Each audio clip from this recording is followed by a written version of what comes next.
সকাল good morning. লুচি আলুর তরকারি দিয়ে শুরু হলো। সবাই আমরা বসছি এই যে একসঙ্গে, আরও সবাই আসছে পরে খাবে। আমরা এখানে জিনি আছে। জিনি কেমন আছে লুচি? বাহ, সঙ্গে পদে। বিয়ের পরের দিন ভাত কাপড়ের দায়িত্ব যেটা বলে সেটা হচ্ছে গিয়ে বলে আর কি যে তোমার ভাত কাপড়ের দায়িত্ব আমি নিলাম বা কীরকম কিছু। দেখুন কি সুন্দর সাজিয়ে করা হয়েছে এগুলো। মাছের মাথা দেওয়া হয়েছে, অনেক কিছু সবজি, ডাল, বেগুনি, যেরকম দুপুরে সবার জন্য রান্না হয়েছিল সেগুলোই দেওয়া হয়েছে। আর এখানে সবাই দাঁড়িয়ে সেই অনুষ্ঠানটা উপভোগ করছে, দেখছে যে ভাত কাপড়ের দায়িত্ব অনুষ্ঠান বা এটা কীরকম হয় বা কে কীরকমভাবে করে। যেমন ভাইপো হাতে ভাতের থালা নিয়ে তারপর সেটাকে ভাত কাপড়ের দায়িত্ব বলবে, এরকম কিছু। আর এখানে সবাই যে যার মতো ফোন নিয়ে বসে আছে, ছোটোগুলো এরকম হাই হাই করছে আর সবাই থাম দেখাচ্ছে। আর এখানে রীতমও ফোন নিয়ে ফোন করছিল আর সবাই বসে আছে। এখানে কে নেই, সবাই বসে আছে। ওই একটা ছোট্ট ঘরে ভাত কাপড়ের দায়িত্ব হচ্ছে, কিন্তু ঘরে সবাই বসে আছে, সবাই আনন্দ করে সেই দিকেই তাকিয়ে আছে যেদিকে এটা হচ্ছে আভারানি হাই করছে। আর সবাই হ্যাঁ ভাত কাপড়ের দায়িত্ব বা কিছু একটা বলতে চাইছে। তো সবাই ওখানে আমরা দেখছিলাম, এই যে শুরু হয়ে গেছে ভাত কাপড়ের দায়িত্ব। যেটা ভাত কাপড়ের দায়িত্ব নিলাম বা কিছু সারা জীবনের জন্য এটা বলবে।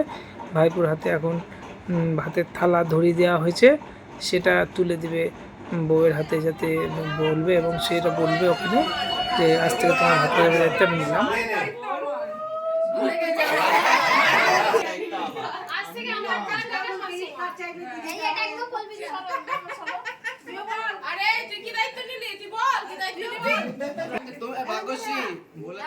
তোমার ক্রেডিট কার্ড ডেবিট কার্ড সেই দায়িত্বগুলো আমার। সমস্ত ভালো মন্দের দায়িত্ব তুই নে, এবার সংসারের সমস্ত ভালো মন্দের দায়িত্ব তুই নে। ভালো মন্দের দায়িত্ব, হ্যাঁ ব্যাস, হাততালি।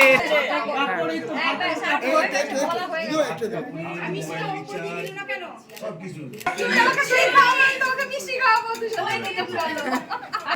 যা খুশি বলো এখন। হজম করিস তখন। দুইটা খা, দুইটা খা। এবারও খেয়ে নেবে। হ্যাঁ, এবারও খেয়ে নেবে। দিয়ে দাও। আচ্ছা, প্রণাম করতে হবে।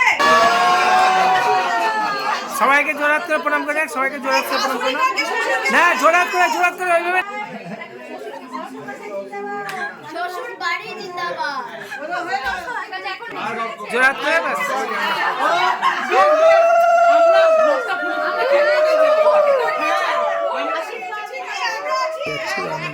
খাবার যেটা এখান থেকে নেমে গিয়ে আমাদেরকে প্যান্ডেলে যেতে হবে এবং বউ আমাদের সঙ্গে খাবে, সেই জন্য তার খাবারটাও সেখানে চলে গেল। রজে তার বৌমার খাবারটা ওখানে চলে গেল। সবাই বসে আছে, সবাই দেখছে। এখানে মাও বসেছিল। মারা একটু পরে নামবে, যেহেতু নিচে অনেকটাই সিঁড়ি ভাঙতে হবে, তো আস্তে আস্তে পরে নামবে। তো আমরা চলে এলাম খাবার টেবিলে। এখানে তো সবাই বসে আছে, বৌদিরা সব, দাদা বৌদি সব নিজের নিজের মতো করে। তো এই দিনকে আমাদের একটু নিয়ম আছে যে নতুন বউ ঘি দিয়ে ভাতটা মাখিয়ে প্রথমে সবাইকে পরিবেশন করবে, তারপর খাবার স্টার্ট হবে আর কি। সবাইকে দিতে পারবে খাবার, সবাই খেতে পারবে বা নিজেও খেতে পারবে। তো এই চললো এখন সবার টেবিলে ঘি দিয়ে ভাত দেওয়া এবং নানান কথাবার্তা, কেউ একটু কম নেবে, কেউ বেশি নেবে, কেউ ইয়ার্কি মারছে, যেরকম হয় আর কি বিয়ে বাড়িতে। আর এটা দাদুভাইও বলছে ঘি ভাত নেবে, তাকাচ্ছে ওই যে। আর এখানে সবাই বসে আছে, বৌদি, বড় বৌদি, রিমা, জামাই, মা, মেজো বৌদি, সবাই আর কি। তো সবাই এই ঘি ভাতটা সবাইকেই প্রথমে দিবে, তা বউ তারপরে সব কিছু খাবার পড়বে বা ক্যাটারিংওয়ালা তারপরে সব কিছু দিবে এবং তারপরেই বৌমা খেতে বসতে পারবে। এই যে আমি বসেছি, আমারটাও কেউ একজন রেকর্ডিং করছিল, সোনাই মনে হয়, হ্যাঁ বোঝা যাচ্ছে না, সোনাই রেকর্ডিং করছিলো এদিক থেকে। আর আমিও তারটা হয়তো করে দেবো পরে। এদিকে ক্যামেরাম্যান রেডি ছিল, সবার ভাত দেওয়া দেখছিল। নতুন বউ কীভাবে ভাত দিচ্ছে, আভারানি ওটা ধরেছিল। এই যে কী হাসি ঘি ভাত পেয়ে, কারণ ঘি ভাত দিয়েছে একটু করে সবাইকে, তার জন্য কী হাসি সোনার মুখে। এই যে বৌদিদেরকে দিচ্ছে সবাই, মেজদা, বড়দা সবাই আছে। বড়দা করলে আবার দাদুভাই চলে এসছে উঠে, কারণ হচ্ছে ও এক জায়গায় কোনো সময় থাকতে পারে না, চাবি দেওয়া পুতুল যেমন হয় সেরকমভাবে দৌড়ে দৌড়ে বেড়ায়।